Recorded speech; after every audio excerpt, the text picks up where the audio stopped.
When I got started in real estate, I did at least get in to win.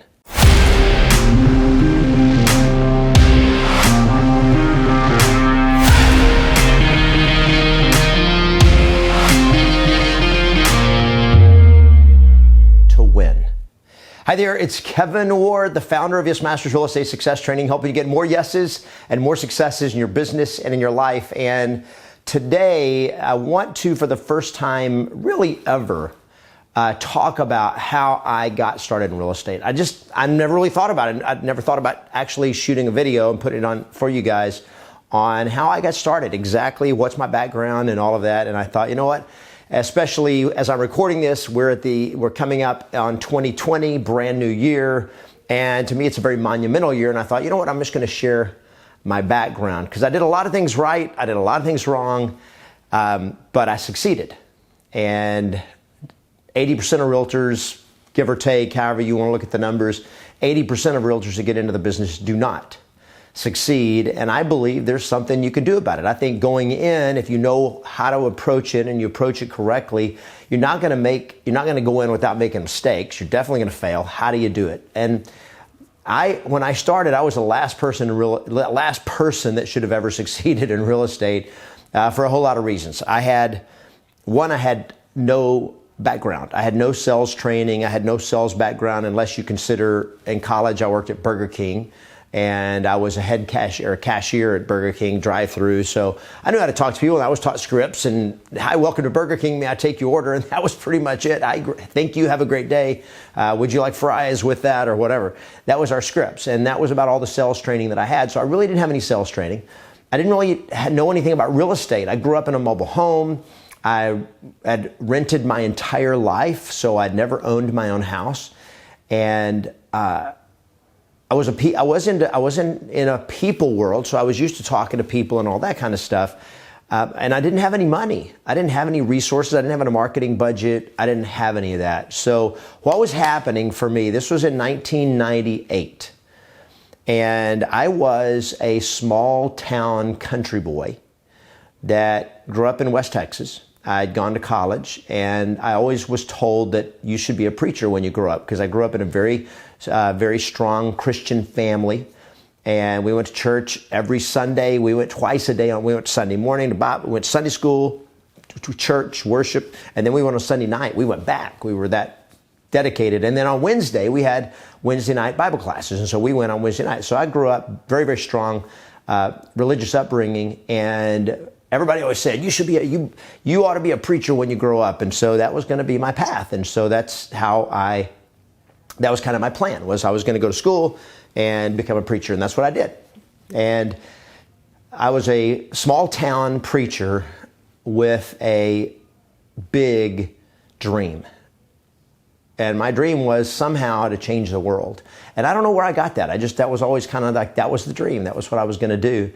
And I realized after several years in ministry as a preacher, that in a small rural traditional church, changing the world was not probably going to happen from that little pulpit.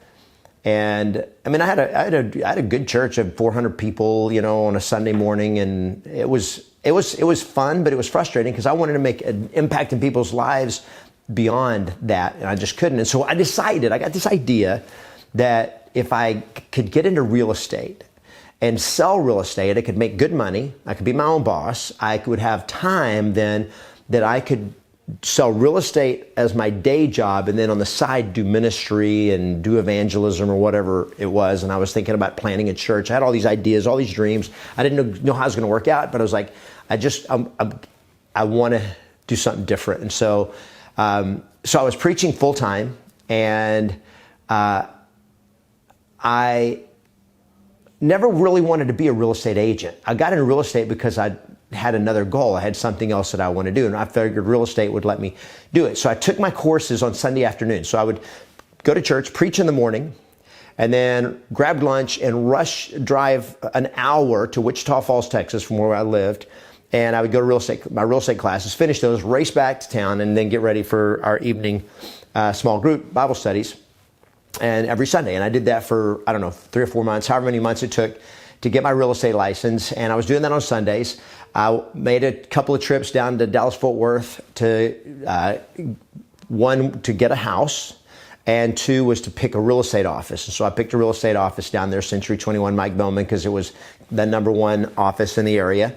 And got my license, set a date, made the announcement to the world and to our church and everything and what I was doing.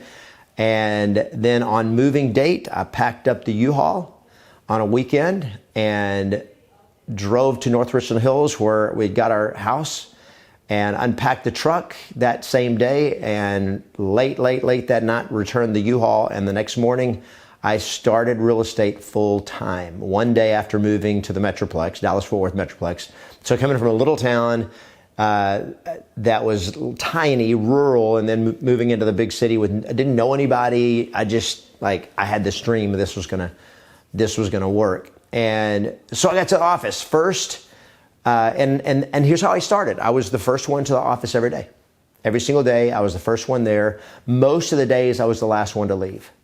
And there are things I did right and there are things I did wrong. One of the things I did right was I went in full time. I mean, I had no savings. We had credit cards. That's what we lived on.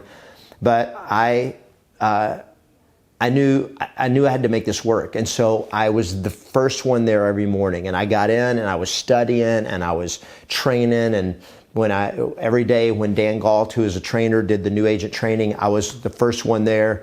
I was asking questions. And then every day I prospected. I was scared. I was terrified. I did not like role play. We had role play, but nobody showed up most of the time. It was just me and maybe 1 or 2 other people. And I didn't like role play. I preferred to practice scripts by myself. And I didn't like role play because I was insecure. I didn't like role play because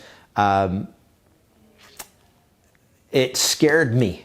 I was afraid of looking silly. I was afraid of looking bad. And we had this big thing, a room is called the fishbowl. And so it was just big counter and they had phones on it, and you had your own little 2-drawer file cabinet, and that was your space. And you didn't even have you got an assigned file cabinet if you were full time, and then that was it. And I hated it. And so I would get in there and I would try to find the times I could prospect when nobody else was in there, because I was so insecure and embarrassed. I didn't want to look silly or look stupid. And so I tried to prospect when nobody else was around, which is not that hard in real estate.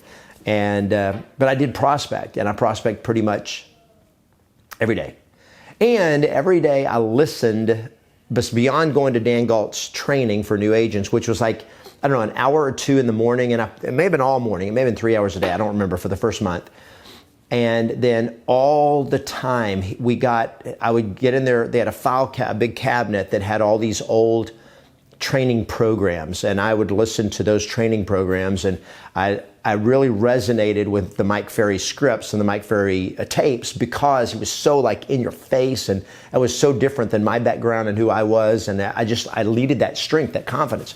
So I would immerse myself into listening to cassette tapes. If I was not prospecting when I was in the car, when I was at home, when I was exercising, out walking or running, I would be listening to tapes nonstop. And so I was constantly infusing in my brain real estate and what to do to succeed. And I really think if you want to succeed in real estate, the way I did it was I immersed myself 100% into it. And in fact, I think I'm going to do another video on what I wish I had known as a new real estate agent. And because there's a whole lot of things I look back on, I'm like, I wish I'd have known that. I wish I'd have known that. And really take some of the mistakes that I made and share those and let you learn from those. But I was terrified. I role played. I preferred to script practice by myself and not role play with other people because I was embarrassed. I did for the first month. I held open houses for the first month because they told us you needed to do open houses. That was a good way to get business. And I was coachable, so I did exactly what Dan said. And so I prospected every day, and then on weekends I would do an open house.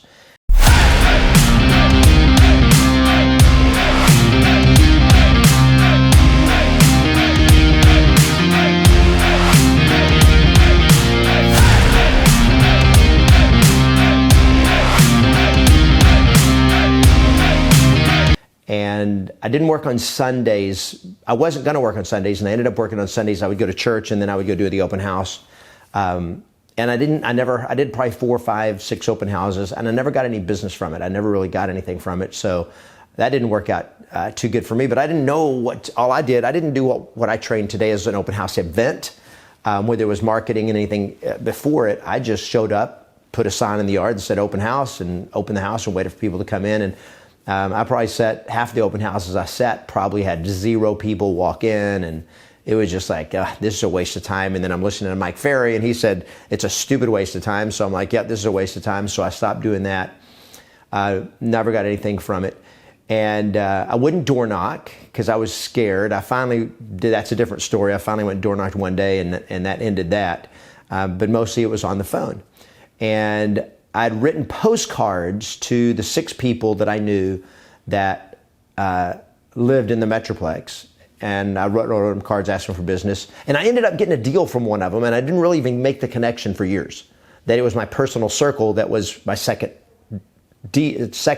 real lead, and my first actual closing was from my personal circle, which I always said I started out, I didn't know anybody in town, and I actually, one of the few people that I did know gave me a lead, and I'll tell you about that more in a second. For the first 2 months, I didn't get any business. I didn't get a single deal. And after 2 months in July this was 1998, by the way. In 1998, in July, I got my first listing. It was a for sale by owner in West Fort Worth. It was a piece of crap house with vinyl siding on it that was falling off, and boy, it was rough. It was a rough house, and I listed it for $42,900. I sold it twice.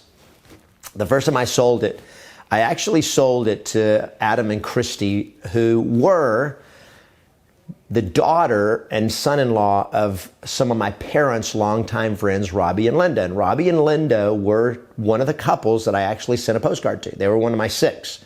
They were 2 of my 6, and I sent them a postcard. And they actually contacted my parents and said, our daughter and son-in-law are looking for their first house. And my parents contacted me, and then I contacted Adam and Christy, and ended up showing them my listing because I didn't know what else to do. I mean, like, it's my listing. I'm going to show it to them first. And they made an offer on it. And then we did the inspection, and the inspection was pretty rough, and they chickened out, which was probably smart on their part. But it did, I still had them, and so I went and helped them find another house. And my first closing happened about 3 months into the business, and it was on Sunday Street in Haltom City, $50,000. And I was on a 50-50 split with my broker, plus 6% off the top or something like that. I think 6% off the top to the franchise. And then I had a mentor on your first 3 transactions. I had a mentor. And so I got the commission on $50,000 or $1,500. So you divide that in half. You take 6% off the top, whatever that was. So maybe 100. So it's at $1,400. And then you split that with the broker, and so I was at $700, and then I had to split that with my mentor, so I got about $350 on my first closing, and I'm sure they took out of that my company dues or fee, whatever fees I had, office fees, copies, whatever it was. So I probably made $200 or $300 on my first transaction after 3 months in the business. Yep, I had no savings. I was living on credit cards, and it was rough. But here's, I think, one of the key things. I never imagined failing. I just was committed, and I was 100% committed to succeeding. I had no choice. I had put all my eggs in this basket, and I was committed to doing it. And I had to succeed. And so I helped them get that house. I went ahead and sold that listing, that for sale by owner listing in West Fort Worth, $42,900. Sold it, I think, for $42,500. So I almost sold it for full price to another buyer. And I ended my first year. I think I ended the first year with 19 transactions under my belt, and I worked. Most of those transactions were listings. I think probably even that first year was 60 or 70% of my transactions were listings because I prospected every day. I started taking more for sale by owners. I can remember my first for sale by owner in Watauga, north of Fort Worth was for over $100,000, like $102,000 or $103,000 or $105,000 listing. I was like, yes, I'm in the six-figure listings. I listed a house over $100,000 because my first few listings were a little bitty under $100,000, and that was probably my fifth or sixth listing. I don't remember, but I just remember how I felt so powerful that I did that. But I think the most important thing for me was that when I went in, I went all in. And if I can tell you one thing that I think is critical to your success is that you don't try real estate.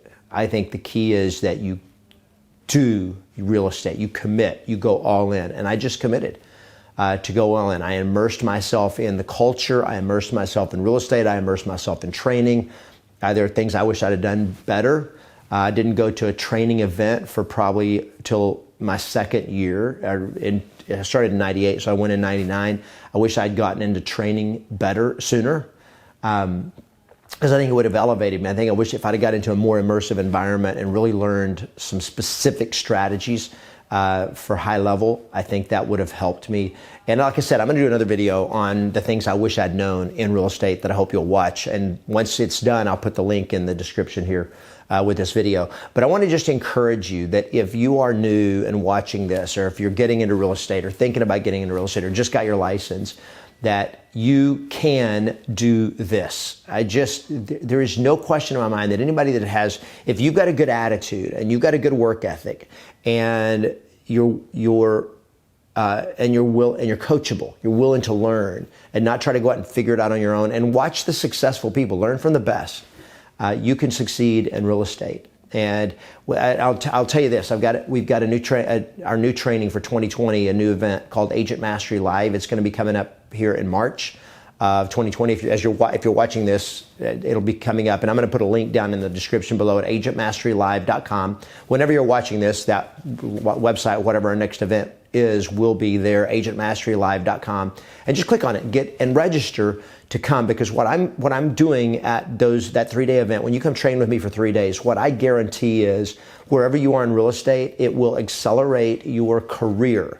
It will accelerate your success, your income, unlike anything, faster and better than anything else you could do, faster than any other single thing you could do, whether it's buy one of my online courses or get into my coaching. I think coming to a 3-day event, it gets you so immersed into what it takes to succeed that everything that I've learned in over 20 years of selling real estate and coaching real estate agents who've been extremely successful, I'm going to be there with you to share it with you in person. And in that environment, I just think there's nothing more transformational. So Agent Mastery Live 2020, agentmasterylive.com. Go to agentmasterylive.com, get your ticket, and come join me. Come train with me, because I'm going to give you everything that helped me succeed.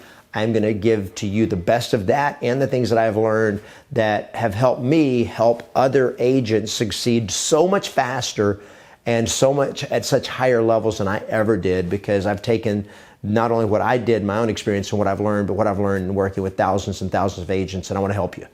I want to help you be able to succeed. So wherever you are, whether you're just getting started or been in a while or whatever, that your journey is a journey of massive success. So if you like this video, if it's been helpful for you, I hope you'll give it a thumbs up. I hope you'll put your comments or questions down below where you are in the journey. If you're brand new, if you're starting out, what questions you have, what are your struggles, what are your fears, and let me know when you register for Agent Mastery Live. It will be life-changing, and I look forward to seeing you there. Play to win.